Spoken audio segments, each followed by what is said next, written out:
Այո, ներկայացնում Plug&Play Հայաստան թիմը, Plug&Play-ը Հայաստանում արդեն մեկ տարուց ավելի ծրագրեր է իրականացնում, ես ինքս միացել եմ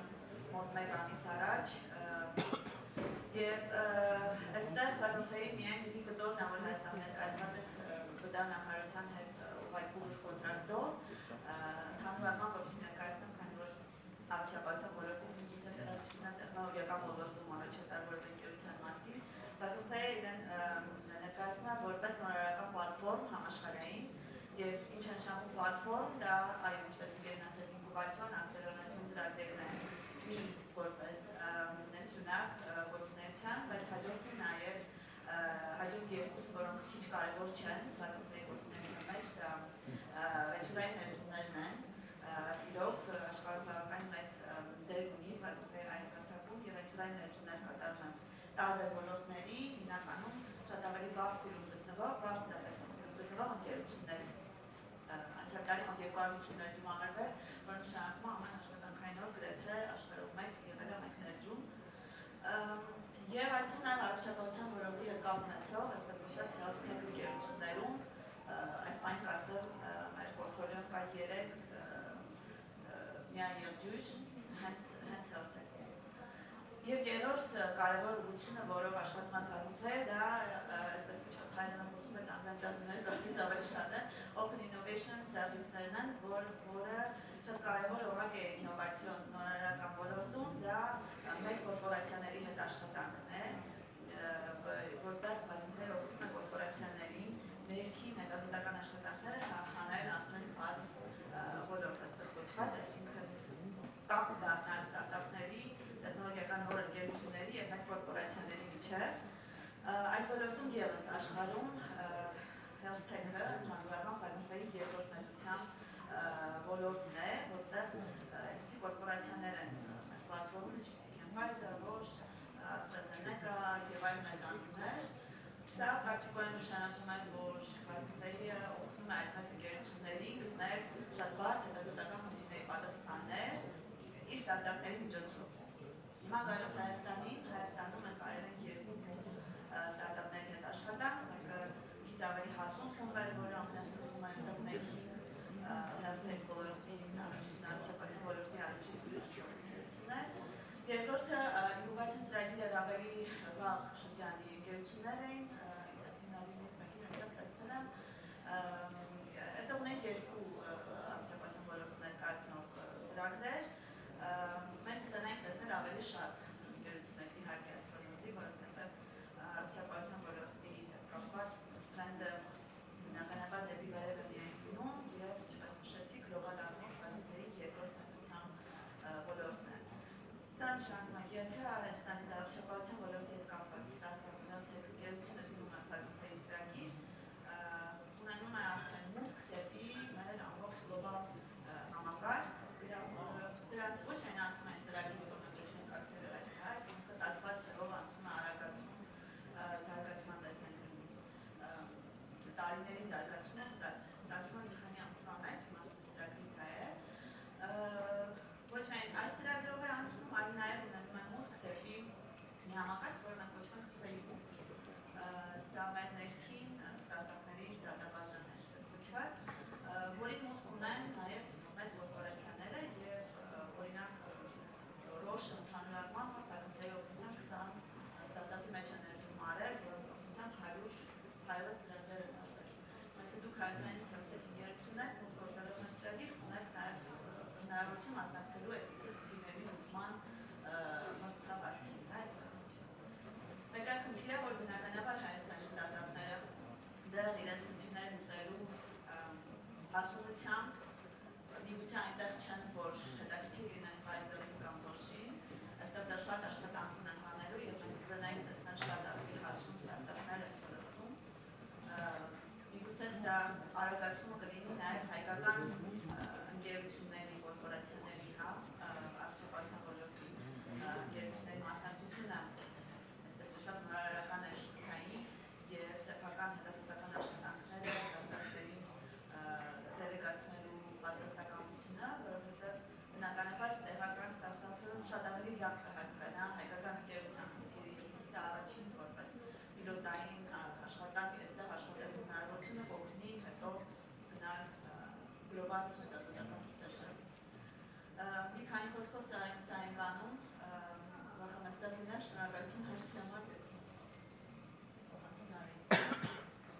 Thank you very much, Sona, and thank you for the work you're doing. I saw that actually the call for the third batch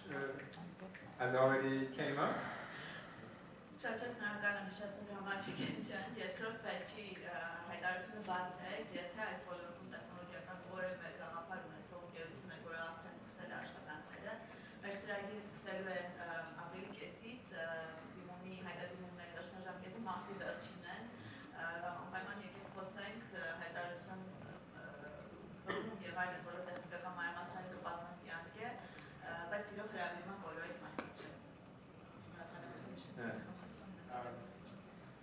Thank you very much. So we'll continue with Nari. As I understand, the incubator is not providing investment in terms of funding to the startup currently, and does not take any share or percentage in the startup. So the next step maybe for our startup will be to look for initial investments, and usually the startup turn to angel investment. So we have here with us Nare. Nare, can you explain to us, first of all, few words, what is angel investment? Because we're not in a usual investment conference. And second of all, why in Armenia there's been so little angel investment in healthcare startups so far?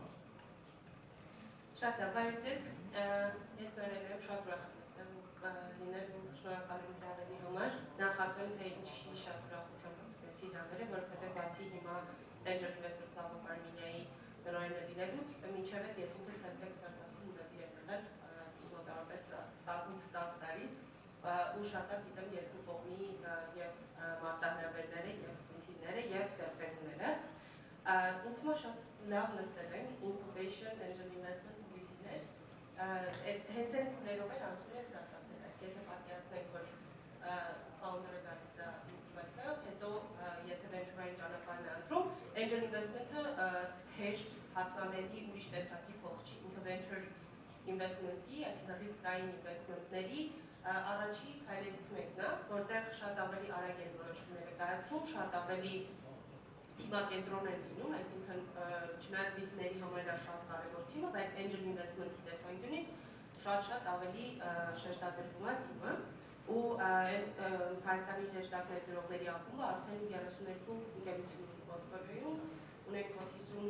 հեշտակ ներդրողներ ամբողջ աշխարհից, երևի Ավստրալիան է մնացել, մենք էլ Անտարկտիդա որովհետև չունենք, ու այդ շատ ուրախությամբ եմ ասում, որովհետև այդ մեր հեշտակները բերում են նաև այդ քաղաքի, այդ երկրի, այդ տարածաշրջանի գիտելիքը, եթե ինվեստ են անում, կարողանում են օգնել նաև շուկայավորման հարցում։ Հիմա խոսեմ երևի մարտահրավերներից ու կեզրափակեմ հնարավորություններով, այսինքն ինչն է խանգարում ու ինչը կարա օգնի։ Ընդհանուր առմամբ առողջապահական տեխնոլոգիաների մեջ ներդրումները շատ ավելի ռիսկային են, քան մյուս տեսակի ընկերությունների ռիսկային ինվեստմենտները, այսինքն իրենք ոնց որ տեխնիկի ռիսկային են կազմում։ Ինչով այդ պայմանավորված, որովհետև հատկապես հրեշտակ ներդրումային փուլում շատ դժվար է լինում ստարտափին վալիդացիա անել, այսինքն հաստատել կարիքը, քանի որ սովորաբար դա կապված է լինում բժշկական հաստատության հետ, կապված է լինում լիքը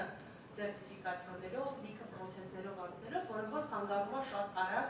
այդ traction կոչվածը հավաքել, այսինքն ինչ ունեն արած, դժվարանում է, այսինքն եթե B2B ինչ-որ ընկերությունա բիզնեսին ինչ-որ բան է ծախում, շատ հեշտ է գնալ, դուրս մտնել, user interview անել, հասկանալ խնդիրները ու առաջին ոնց որ MVP-ին հասնել։ Այստեղ դանդաղ է MVP-ին հասնելը, որը բարդացնում է։ Մյուս խնդիրը, որ Հայաստանում ունենք, այդ ինստիտուցիոնալ ոնց որ առողջապահական կառույցների բաց լինելն է ու նաև շատ առաջադեմ լինելն է։ Որովհետև ես ինչ-որ շրջան ոնց որ Կալիֆոռնիայում լինելով հասկացա, օրինակ Սան Դիեգոն այնտեղ health tech-ի ոնց որ սրտերից մեկն է համարվում, ունենք կարծեմ մի քանի 100 մենակ health tech ստարտափ կա, մենակ Սան Դիեգոյում, երկու ավել կարծեմ։ Ու ինչն է հետաքրքիր, որ ասում են, որ մեր մոտ Կալիֆորնիայում կան 4 տարբեր տեսակները ներկայացնող առողջապահական կառույցների ու համակարգերի 4 ներկայացուցիչ համալսարանական հիվանդանոցները Կալիֆորնիայում են։ Այսինքն այդտեղ հեշտ է լինում ստարտափի համար շատ ավելի խորքային, ավելի հետազոտության վրա հիմնված տեխնոլոգիա առաջարկել, որովհետև կապը շատ ավելի ուժեղ է։ Այստեղ ինձ թվում է կտրված վիճակ կա, որը որպես միակ չբողոքեմ, ոնց որ որպես առաջարկ կարող լինի հենց այդ բժիշկների առողջապահական ոլորտում եղած մարդկանց ոնց որ խառնվելը տեխնոլոգիական համայնքի։ Այսինքն իրանց հետ լինել տարբեր միջոցառումների, գնալ pitch session-ների, տեսնել ոնց են մարդիկ pitch անում, երբեմն լինում է, չէ, որ բժիշկը կլսի, pitch-ը կասի, չէ, այդ այդպես չի, բայց ես գիտեմ ոնց կարող է լինի, այդ շատ կօգնի, այսինքն այդպես մի փոքր կոչ, որ պետքա մի քիչ խառնվել այդ համայնքին, որ լավ արդյունքներ ունենան։ Իսկ հնարավորությունների մասով իրականում նույնիսկ ոչ հայկական health-tech ստարտափները գիտեն, որ Հայաստանում վալիդացիաներ են անում։ Կարող է թվա, որ հակասում եմ առաջին մտքին, բայց մեր մոտ այդքան խճճված չի բյուրոկրատիան հիվանդանոցներում, այսինքն եթե դու իրոք առաջարկելու բան ունես, շատ ավելի հեշտ ես հասնում մի ձեռքի հեռավորությամբ, երկու ձեռք ձեռքում հեռավորությամբ, ավելի հեշտ ես հասնում տեստավորմանը, քան եթե պետք անես Ամերիկայում։ Այսինքն մենք ստեղ ունենք առավելություն, որը կարծում եմ մեր ստարտափները դեռ չեն լավ օգտագործում։ Չնայած որ տեսնում են, որ դրսի ստարտափներ կան, որ տեխնոլոգիան բերում են, ասում են Հայաստանում քիչ է ռեգուլյացիաները, անիմաստ ռեգուլյացիաները, հա, դժվարացնող ռեգուլյացիաները։ Դրա համար ոնց որ այդ շանսը օգտագործելու կարիք կա, ու այդ հնարավորությունը ստեղծում իրական հայկական ստարտափների համար։ Մի հատ կարևոր բան է, մեր ամենավերջի ոնց որ հնարավորությունը թե էլի health tech-ա եղել, բայց ինչն է կարևոր, ինքը social health tech-ա։ Այսինքն ինքը հպվում է առողջապահությանը, բայց այդ շատ deep health tech-ի մասին չենք խոսում։ Կարծում եմ, որ կարիք ունենք շատ խորը ավելի deep health tech ստարտափներ ունենալու, որտեղ երևի արդեն ոնց որ պետքա Smart-Gate-ի Granite Ventures-ի ոնց որ փորձ է հասկանալ, ոնց են այդ որոշումները կայացում, արդեն ոնց որ հետագա փուլերում, հասուն փուլերում ամեն։ Thank you very much, Naren, for these explanations. We'll jump. You did the perfect transition to Manu. So, yes, we mixed it. Manu, on Granatus Ventures website, on your portfolio, you have 5 health or life science companies, more or less, if I'm right. I took the name: Bactobio, Modicus Prime, Denovo Sciences, Endometrics, and Vivant Therapeutics. So, what is your rationale for investing in these tech startups? What are the risks, and why you have decided to support them?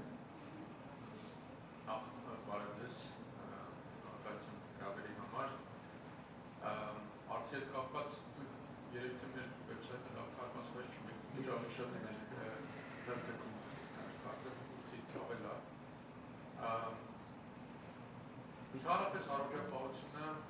տնտեսական գործունեության մեջ ամենամեծ ոլորտներից մեկն է, թե նաև համախառնական արդյունքի մեջ միջինում տարապես 10%-ը կազմում ավելացված արժեքի տեսանկյունից, ծախսերի տեսանկյունից նույնիսկ ավելի, մենակ Միացյալ Նահանգներում տրիլիոն է առողջապահական ծախսերը ու ամենամեծ սեկտորն է Միացյալ Նահանգներում եւ նաև ամենամեծ ուշադրությունից մեկն է գրավում ներդրումների տեսանկյունից։ Առաջի գործոնը, որը կուզենայի նշել, առողջապահության տեխնոլոգիաների ոլորտում ներդրելու գրավչության տեսանկյունից, դա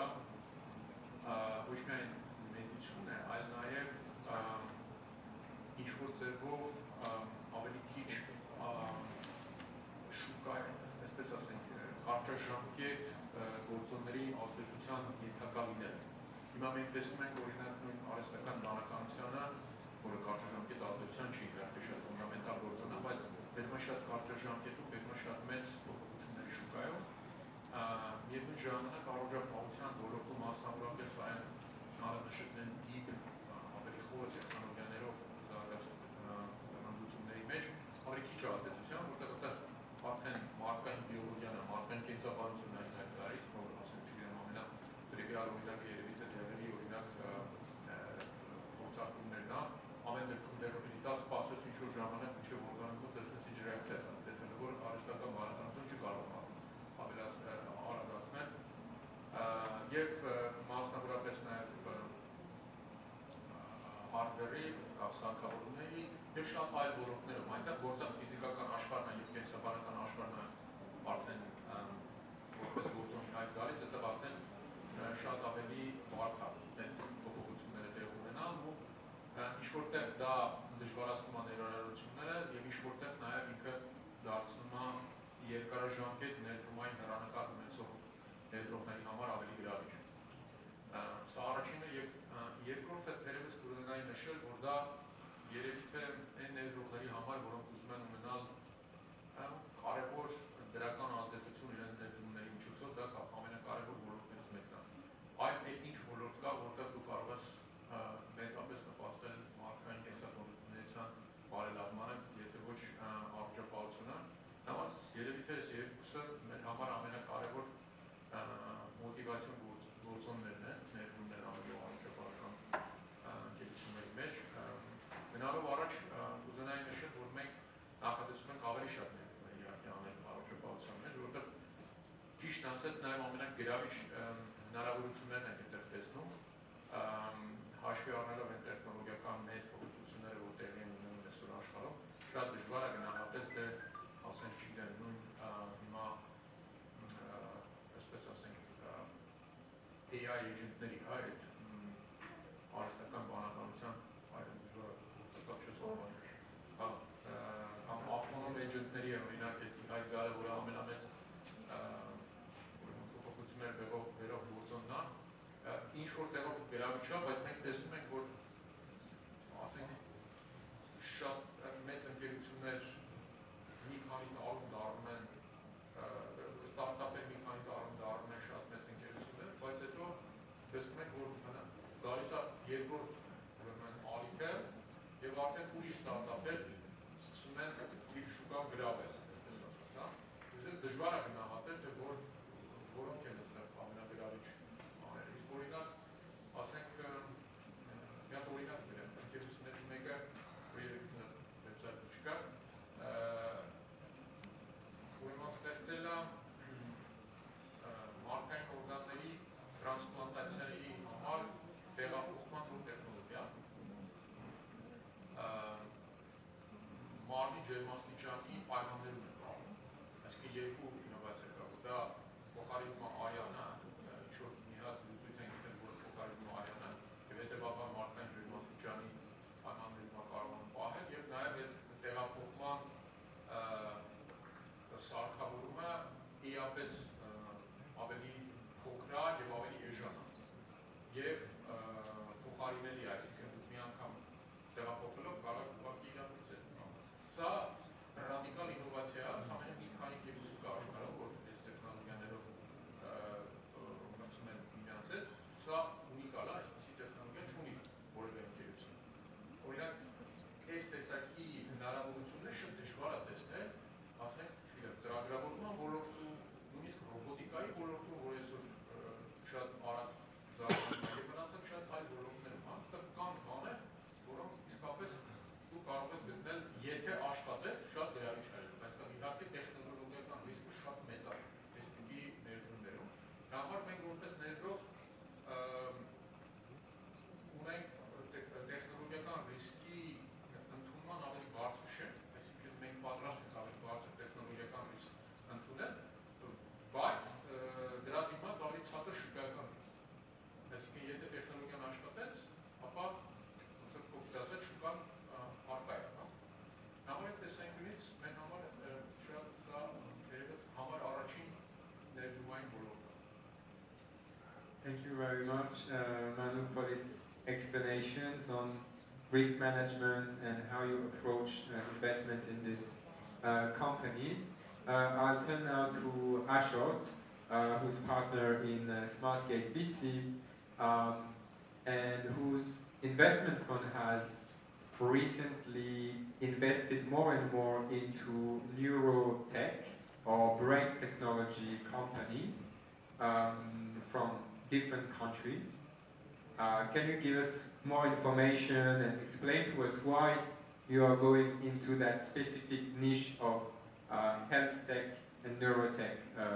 in your company? Thank you. Շնորհակալություն բոլորին։ Ընդհանրապես որի հարցին պատասխանեմ, կամ մի քիչ կամ նախապատմությունից։ Մենք SmartGate-ը սկսեցինք որպես արհեստական բանականության վրա արհեստական բանականության վրա ֆոկուսանող հիմնադրամ ֆոնդ։ Դա 2018 թվականներ էր, ժամանակ արհեստական բանականության չէր ինչ-որ այսօր, բայց հետո երբ որ ChatGPT-ն եկավ, արդեն բոլոր էին արհեստական բանականության մեջ բանում, այսինքն հիմնական ինչն է, որն է 100